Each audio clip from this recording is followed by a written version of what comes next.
ingin mengenal dirimu sendiri dan merancang strategi terbaik untuk mencapai tujuan. Analisis SWOT bisa menjadi kunci untuk memahami kekuatan, mengatasi kelemahan, memanfaatkan peluang, dan menghadapi tantangan dalam hidup. Yuk, kita bahas lebih dalam bagaimana SWOT bisa membantu kamu berkembang dan sukses.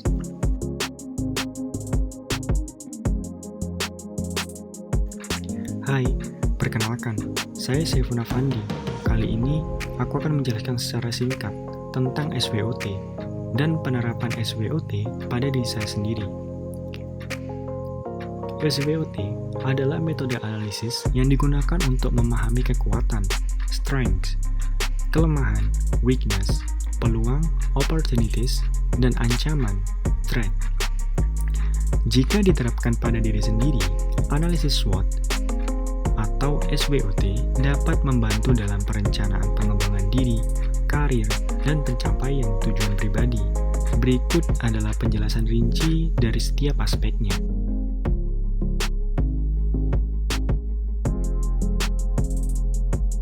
Yang pertama, strength, kekuatan. Faktor internal positif. Kekuatan adalah aspek positif dalam diri yang memberikan keunggulan dibandingkan orang lain. Ini bisa mencakup keterampilan, bakat, karakteristik, kepribadian, atau sumber daya yang dimiliki.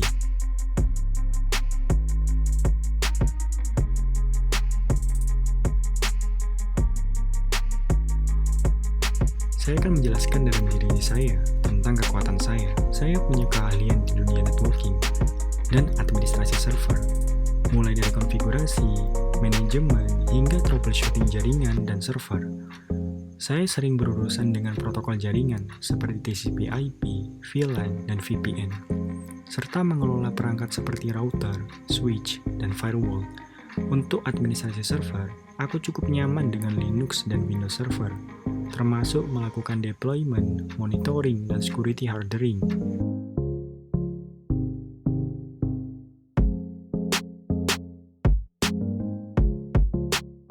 Selain itu, aku juga menangani layanan seperti DNS, DHCP, web server, dan database server. Intinya, saya suka memastikan infrastruktur IT tetap berjalan lancar, aman, dan efisien. Dalam sumber daya atau jaringan yang saya miliki, sebagai seorang yang berkecimpung di dunia networking dan administrasi server, saya memiliki berbagai sumber daya dan jaringan yang mendukung pekerjaan saya. Dari sisi sumber daya, saya memiliki akses ke perangkat jaringan seperti router, switch, dan firewall untuk konfigurasi dan pengujian, serta server fisik maupun virtual untuk pengelolaan sistem. Saya juga memanfaatkan berbagai tools dan platform seperti Wireshark untuk analisis jaringan, Nagios, Zapier untuk monitoring, serta Ansible dan Docker untuk otomatisasi dan manajemen server.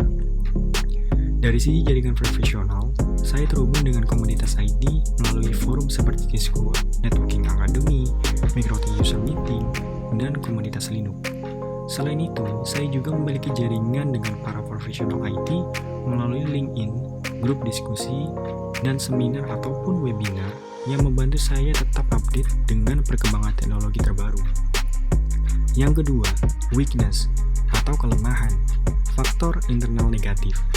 Kelemahan adalah hal-hal dalam diri yang menghambat kemajuan atau membuat sulit mencapai tujuan. Kelemahan bisa berupa keterampilan yang kurang, kebiasaan buruk, atau pola pikir yang menghambat. Dalam diri saya sendiri, sering mengalami kesulitan dalam mengelola waktu dan prioritas, terutama ketika harus menangani banyak tugas sekaligus, seperti troubleshooting jaringan yang mendesak sambil mengelola administrasi server dan memastikan keamanan sistem tetap terjaga.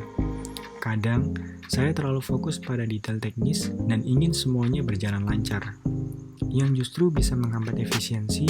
Selain itu, menghadapi perkembangan teknologi yang sangat cepat juga menjadi tantangan, karena saya harus terus belajar dan beradaptasi agar tetap relevan di dunia IT.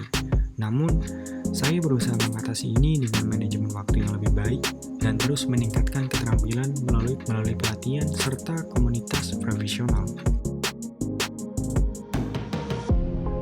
Yang ketiga, opportunities atau peluang, faktor eksternal positif. Peluang adalah faktor eksternal yang dapat mendukung pertumbuhan dan pengembangan diri. Peluang bisa berasal dari lingkungan, tren industri, koneksi, ataupun perubahan situasi yang dapat dimanfaatkan. Dalam diri saya sendiri, melihat dunia IT yang terus berkembang, dan sekarang cloud computing, otomatisasi jaringan, serta keamanan cyber yang lagi naik daun, saya bisa manfaatin tren ini untuk upgrade skill dan buka lebih banyak peluang karir. Banyak sekali platform seperti AWS, Azure, dan Google Cloud yang menyediakan sertifikasi buat meningkatkan kredibilitas di bidang administrasi server dan networking. Saya juga bisa belajar DevOps, scripting pakai Python, dan manajemen infrastruktur dengan Ansible dan Terraform lewat kursus online di Udemy, Coursera, atau lab praktis di Cisco Netcat dan TryHackMe. Dari sisi networking, saya bisa membangun koneksi melalui LinkedIn, forum Cisco, komunitas Linux, serta webinar dan seminar teknologi. Dengan terus belajar dan berkembang, saya bisa mengejar karir sebagai network engineer, sistem administrator, cloud engineer, atau bahkan buka peluang bisnis sendiri di bidang konsultasi IT dan manajemen infrastruktur jaringan. Yang terakhir, threat, ancaman, faktor eksternal negatif.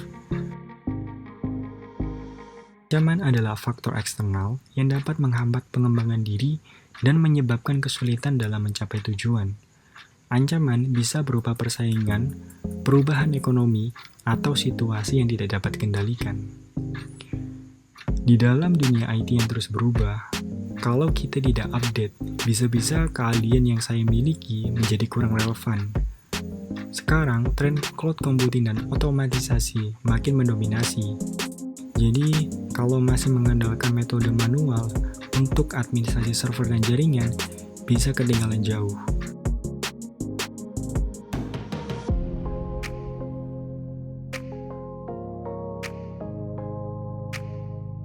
Persaingan di bidang ini juga super ketat. Banyak sekali network engineer dan sysadmin yang punya sertifikasi tinggi dan pengalaman luas. Ditambah lagi, faktor ekonomi dan sosial juga berpengaruh. Misalnya, perusahaan memulai shifting ke cloud-based solution, jadi demand buat on-premise administrator bisa berkurang. Belum lagi ada hambatan eksternal, seperti keterbatasan akses ke teknologi terbaru atau biaya sertifikasi yang lumayan mahal. Tapi, ya dunia IT itu dinamis. Kalau terus belajar dan adaptasi, pasti bisa tetap relevan.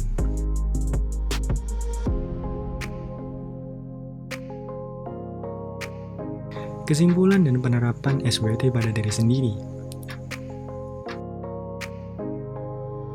Yang pertama, memanfaatkan kekuatan untuk mencapai tujuan. Yang kedua, memperbaiki atau mengelola kelemahan agar tidak menjadi penghalang.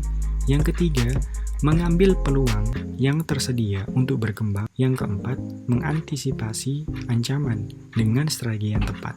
Misalnya, jika seorang memiliki kekuatan dalam komunikasi, tetapi lemah dalam manajemen waktu, ia bisa mencari peluang seperti mengikuti kursus manajemen waktu dan menghindari ancaman dengan mengatur jadwal yang lebih disiplin.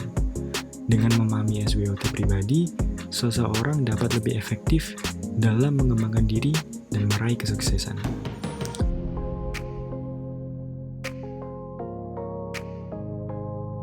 Mungkin itu yang bisa saya jelaskan dalam penerapan SWT pada diri saya sendiri. Cukup sekian, terima kasih atas perhatiannya.